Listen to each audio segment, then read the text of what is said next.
Stress too much for a life that can end at any time. Make sure to live. Every person has a story. This is mine. Hi, I'm Jessica Faith P. Quintos, but everyone calls me Ika. I'm 20 years old, born on December 25, 2005. I grew up in San Jose del Monte, Bulacan. I finished senior high school at the city of San Jose del Monte National Science High School, and now I'm a third-year Bachelor of Science in Food Technology student at Bulacan State University. During my senior high school years, I met friends who turned ordinary school days into unforgettable memories. From shared laughs to surviving exam together, they become a chapter of my life that I always treasure. College brought a new beginning, new faces, new challenges, and new friendship. I found people who understand the pressure of deadlines, celebrate every small achievement, and remind me that no journey has to be walked alone.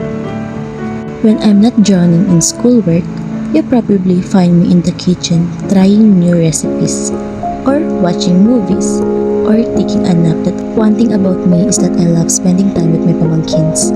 Babysitting them can be exhausting, but somehow, they also my favorite little humans. Maybe that's one reason why becoming a pediatrician has always been my dream. I love taking pictures, not because everything has to be perfect, but because every photo becomes a memory I'll be thankful for someday. People describe me as a cheerful, genuine, and a dreamer. I laugh a lot, I care deeply, and I always believe that there's something beautiful waiting in the future.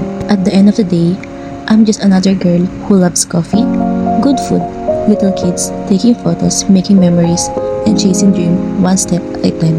I'm Jessica Faith P. Quintos, but you can call me Ika. And this is just the beginning of my story.